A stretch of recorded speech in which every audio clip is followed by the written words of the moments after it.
The where warranty. the builder, Mm-hmm. he's got, the builder has a 10-year warranty program that it's under, so you need that. Let me enlarge. See where it says the 10-year warranty program? Right. You need evidence that the builder has that. This is all your warranty stuff. This is telling us that the builder has the energy efficient, it's constructed, got lead water, radon certificate. So the builder has covered his butt on all those things.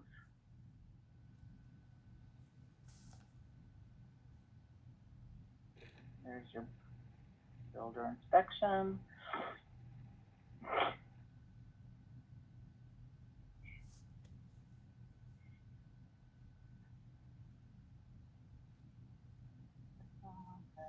When we're done, you can show me where you see that's a new that it needed the where it shows that it needed the warranty of construction. Because I think I missed that part. I'll show you right now. Thank you. See the loan approval from the, this is the loan approval. Mm-hmm. And right here it says FHA building Oh, permit and certificate of occupancy, satisfaction certificate of occupancy. That right there told me that this is going to be a new construction. okay, makes sense. Thanks. Because you don't need a certificate of occupancy if it's an old loan, you know, if it's an old house, because, but you always have to have a certificate of occupancy on new construction. So that right there told me that there was going to be a new construction.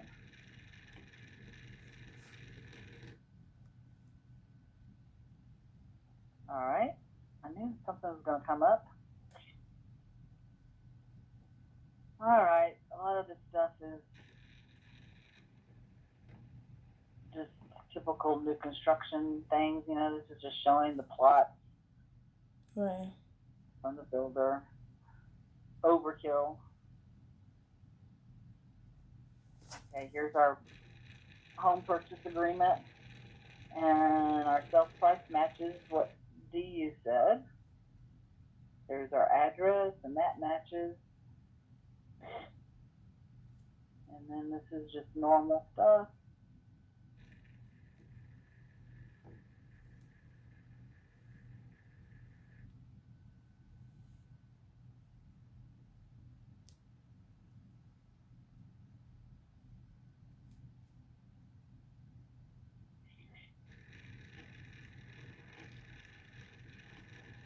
Signatures, builders,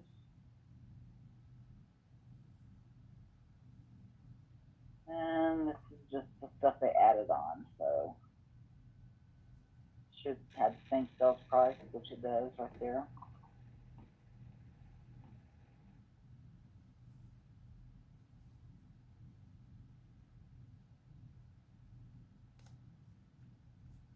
These new construction contracts can go on for 50 pages, Oh wow. which has, you know, you only make sure that that they signed it and that there's nothing quirky anywhere.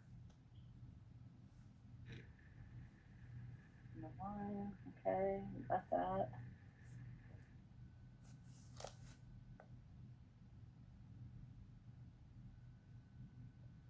Okay.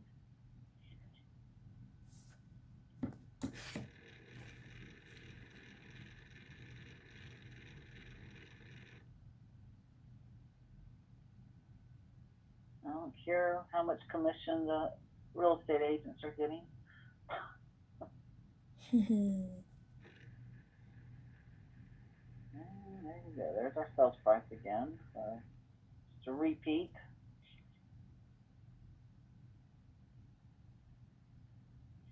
All right. Now here's our termite. This is your uh, government termite guarantee that you have to have for new construction. So it should have the case file on it. Should be signed by the builder.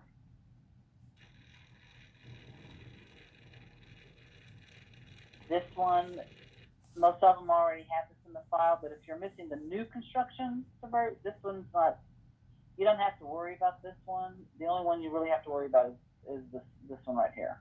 You said it needs to be signed by the builder, and that's what? Yeah, right down here. And it has to have This is just the builder's a number on it. What card number? You said it needs to have a number on it, like a case number or something. right here, the case number, the VA case number, Okay. and they actually have it right here. And this one, most of the time this is in the file, but if it's not in the file, you don't have to worry about this one. The main one is this one here, where the builder is guaranteeing that he sprayed for termites before he put a foundation down.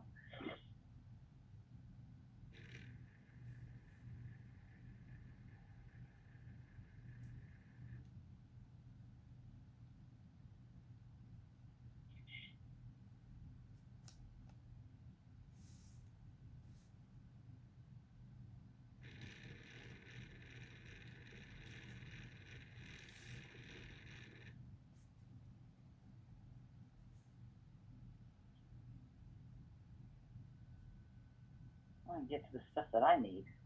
All right, that's the initial 4506.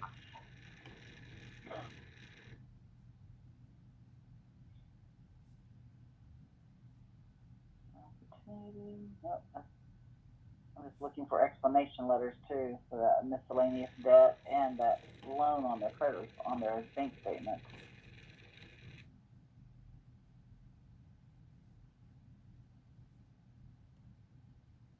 All right, here's your title.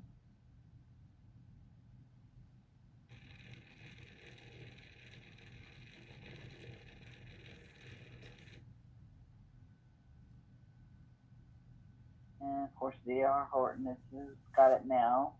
Now, your title, if these amounts are not correct on your title, you don't have to, your loan amount and all that, don't cite them for that because you don't have the final title in the file. Okay. We just have the initial temporary title. And so if you find loan amounts and everything don't match, then you're okay. I wouldn't worry about it. Of course, taxes was $92,000 because that was all on the land. So you're okay there. Don't see any liens.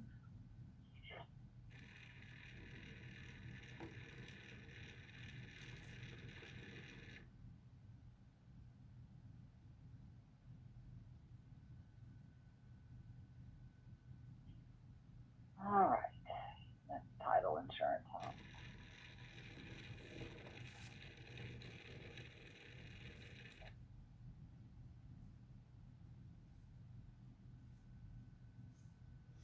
So don't worry about it on all loans or just a VA loan if the title is different.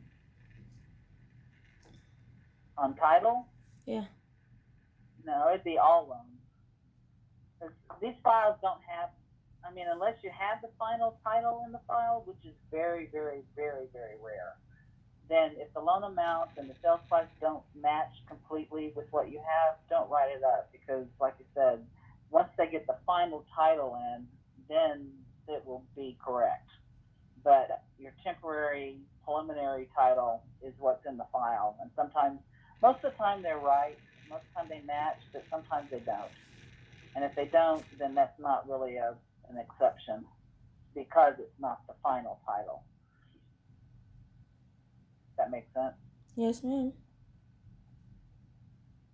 All right, so here we have that again. Okay, so VA, you have to, they also, if you have a child that's in daycare and you have a monthly expense, then that's a debt in their mind too. So you have to have a VA child care statement or a certificate, something like that, that tells us either, yes, here's how much I pay in monthly child care, or no, I do not. And they say we have no child care expense because, okay, they give a reason. See, if they have a child under 13, then you have to have this certificate in the file, this disclosure. And if they don't pay child care, then they have to explain why, which they did here. VA charges you for everything. All right. Lender's notice of value, VA, is what the underwriter is supposed to complete after they review the appraisal. And being that this is new construction, you'll see all the new construction things checked, the soil treatment. This is a PUD. That's $675 a month, which is what you put. Obviously, I'll open it up. There's $675. Obviously, it needs a final. You should probably look. I'm going to look at this right now just to kind of get an idea, but more than likely, it looks correct. Looks like it checked everything off for new construction. As you can see, it's got the 10-year warranty. It checked off the new construction inspection. So that is completed. Here is our request for determination of reasonable value. This is what you fill this out and send it to VA to get your case number, the VA loan number or case number, whichever one you want to call it. Mm-hmm. That's there. You just kind of make sure that everything's filled out, completed. New construction. I put no. That's supposed to be yes, but that's not. Well, they did say here at least built 1 year or less unoccupied, so that's good. Okay, got that done. Dear Horton. And then this will also tell you who your appraiser is going to be. VA will assign an appraiser. The mortgage company does not pick out the appraiser. VA does. So there's your appraiser. If you can't read that, because sometimes it's so tiny you can't read it, the second page will have his name up higher or larger. VA loan summary sheet is just what it says. It's just a summary of, here's your borrowers and their social security numbers and what they are. If they're in the Navy, you just kind of go through here and make sure everything is checked off and completed correctly. Is this what form is this one? The VA loan summary. Oh, sheet. the summary sheet. And it's just a duplicate of your application, pretty much. And you just have to, in a different form, make sure everything is right. You got the liquidation. So much duplication in this business.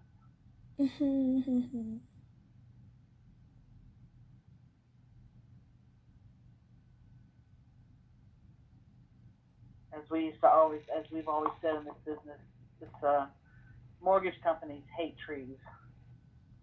Right. Because trees is what makes paper, and we like to use a lot of paper. All right, here's our VA case numbers, our caviar numbers. So that means they passed. Because it's got an A. If you have an A next to this number here, that's your caviar number, then it passed. If you have a C, that means they've got some kind of federal debt that they're past due on, and so you have to question it. But you don't see that very often, so I wouldn't worry about it. Okay. Just always make sure on an FHA and a VA loan that this number, this caviar number, always starts with an A.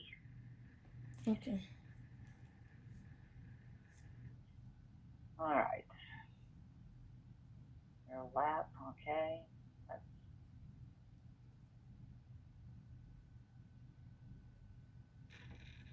Blank page. Doke. That's a duplicate. You've already seen that form. All right, here's we are with our certificate of eligibility. They're using Alexander's. He's our primary. He is not exempt, and he has not used. He's not exempt from the funding fee. So, if he has used his eligibility before, if he had gotten a VA loan prior to this one, it would say here that it would tell you right down here that this is not his first VA loan. Where? So you would have to charge down this area right here. It would say charge, how is it worded? I can't remember how it's worded. Something about he's used the subsequent, or what is the word? I can't remember, but it says it would tell you that he's used it before and that you have to use the increased funding fee. Here he has not used it before, so you use the smaller funding fee. And if he's not used it before, the funding fee is going to be 2.3% of the loan amount. Mm. Or no, excuse me, not the loan amount, of the sales price. It's 2.3% of the sales price. So our sales price is $243,990. We take 2.3% of that, which is $5,611.77, and that's what you add that to your sales price, and your loan amount is now going to be $249,601. I don't think I understand the explanation. Well, on a VA, I mean, did she show you like on a FHA how they have the Yeah. where you calculate 1.75 and add that to the sales price, right, to get your loan amount? Mm-hmm. Well, this is the same thing. They charge a funding fee that you can add to your loan amount, and so you take but in this case, you're not taking a certain percent. You're taking because you can do 100% financing on VA loans.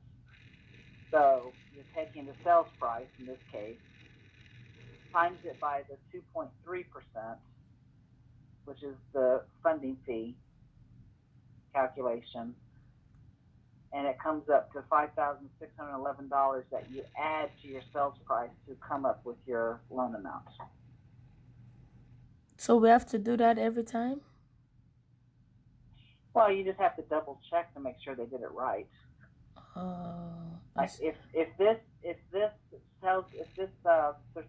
certificate of eligibility tells you that they've used it before, and they only use 2.3% for the funding fee, then that's wrong. It should have been 3.6, because if they've used it before, they're charged even more for a funding fee.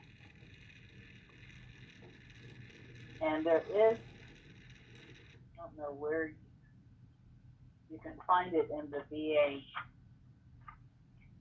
handout, the VA guidelines. There is a funding fee table, and it tells you all the different percentages for either first-time users or subsequent using, or if they put 5% down, then the percentage is lower. So it all just depends. 99% of the time they're first-time users, and it's 2.3. And if I had this, I'm sure somewhere they have this in the system. Where, I don't know. I found this in the VA guidelines years ago. But if you could find, I'll try to find this somewhere, and I'll send it to you so you can kind of understand it a little bit better, okay? Okay, thank you. Because this document kind of explains it better, so you can kind of understand. But it's like your mortgage insurance on your conventional. Mm-hmm. Mm-hmm. The same concept. of your mortgage insurance, but instead of having a monthly payment, they calculate it and just add it to your loan amount. And then you don't have a monthly payment with VA. Are you able to calculate one right now? Like doing it exactly in my do the calculator? Well, okay. So here, ready? I'm going to give you these dollar amounts. I would calculate it if I had a calculator in front of me, but okay. This sales price on this mortgage is $243,999. So 243,990. And the funding fee that we're going to use for this loan is 2.3%. So you times that by 2.3% for, let's see if I have it, 0230.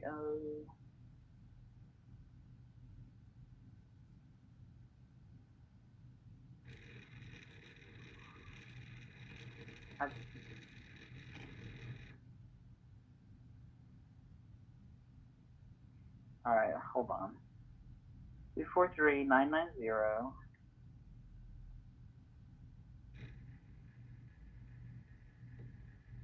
All right, on your calculator, you would go 243,990, which is your sales price, times 0.023,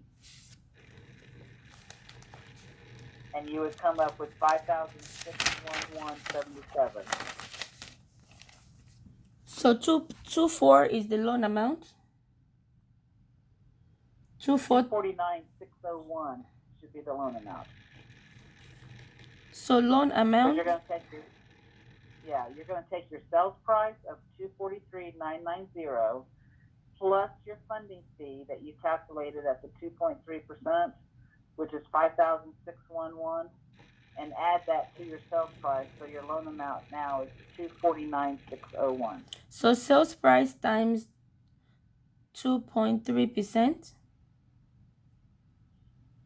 Sales price times 2.3%. That comes out to 5,611, and then you add that to your sales price to get your loan amount, which would make your loan amount 249,601.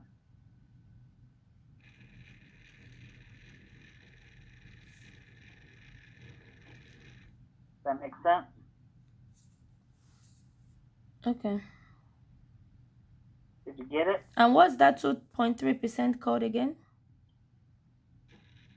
The 2.3% called your funding fee.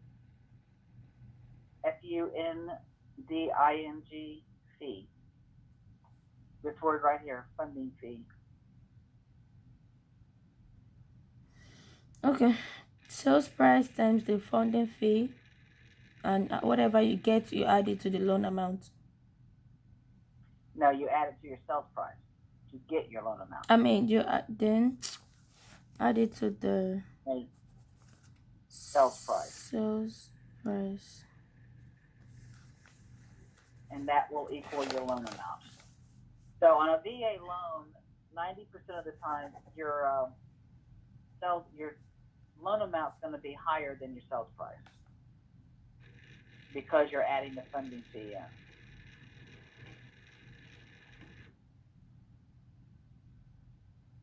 The only time you don't add a funding fee is if this says exempt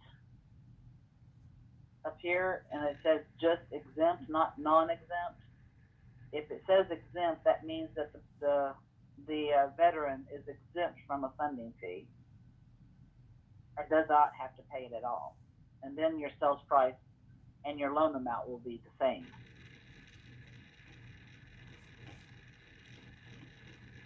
I know this is a lot to take in. So hopefully you won't have to worry about VAs anytime soon. But if you do, we can go through it together if you want to, okay? Thank you. If you ever get a VA loan. All right, so here's our statement of service. This is what I'm talking about, his VOE, and this is what you'd see for a veteran that's in the military. He's active duty. His active duty service date was 2020. Expiration of active obligation is 2025. So he's definitely going to be in longer than a year. So that's Brandy, and then this is her base pay, which matches her pay stub.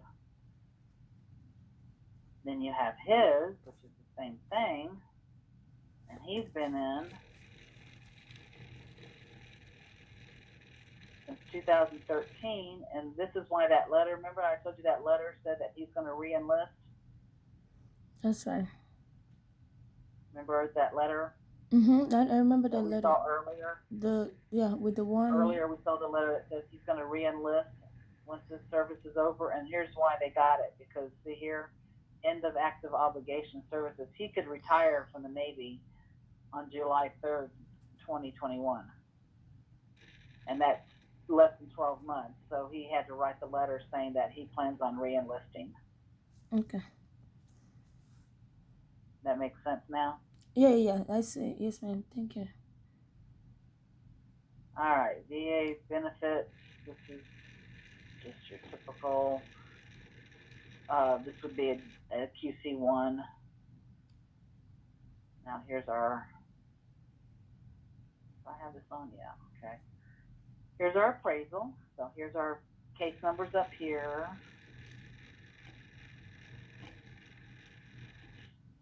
Our parcel number matched what was on the. I picked up the parcel number earlier on the title, so that matches $675 per year. That matches what the NOV said. Vacant purchase action. DR Harden. Blah blah blah. Appraisals are so boring. I know, right? All right, we have X for flood, public. Unit 1, detached, 1-story, concrete slab. Nothing unusual. Nothing strange about this one. Okay, everything's within a mile. And very small adjustments, if hardly any at all, because of course it's new construction, so you're going to have that. 274.3, which is what DU had. It does need a final.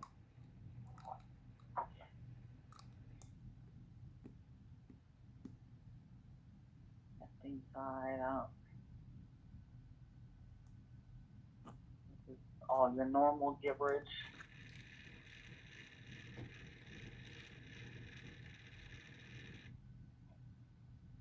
There's our appraiser, which matches what VA gave us.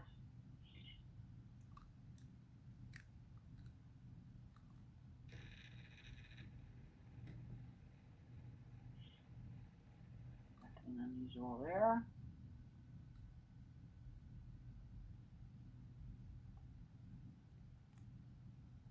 And there's our little 1-story.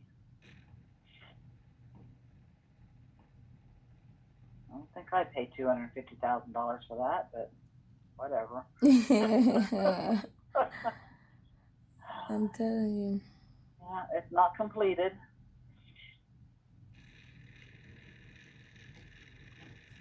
Okay, we had to do a power of attorney for the co-borrower.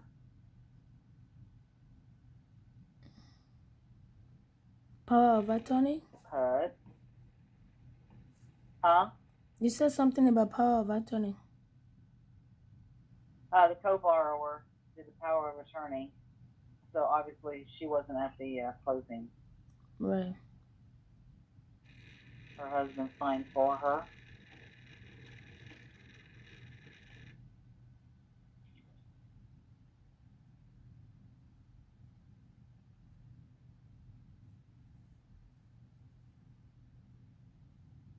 I mean, there should be a power of attorney in here, which is right here, but it's really QC1 is responsible for that too.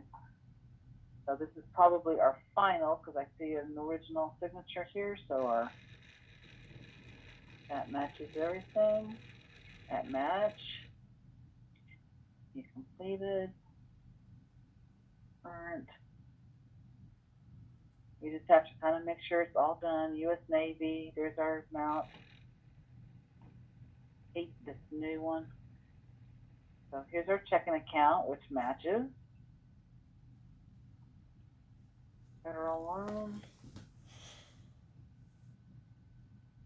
Our debt.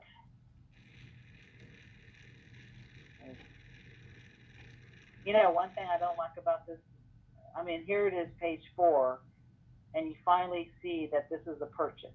It's not on page 1. You know, it's not on You page should be able 1. to It's on see page 4. everything on the first page. You know, I know. And then you have to wait till you see page 4 to find out if it's a purchase or a refi. And then right here, it doesn't even tell you, is it a conventional, VA, FHA? No, Yeah, it's this not there. it's not. Then here you know, everything's the opposite. And we still don't know what kind of loan it is.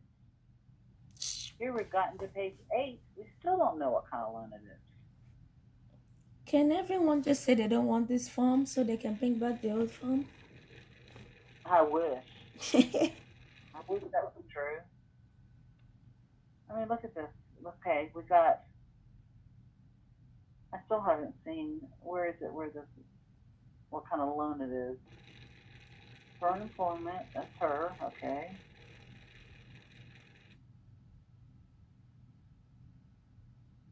That's her liabilities.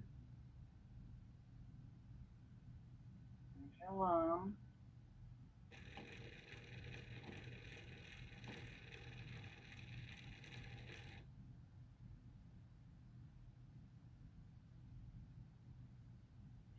Here we are.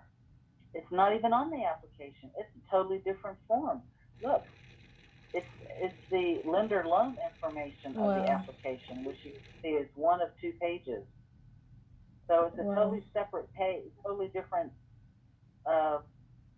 document that finally tells you what kind of loan it is. Wow. Is that not ridiculous? It's very ridiculous. It's unbelievable how they did this. Some attorney that has nothing doesn't have any clue how to do a mortgage came up with this concept. All right, and here's your new. They also use this. This is your new 92. See, this is wrong too. They're supposed to be. This is not even the 1802.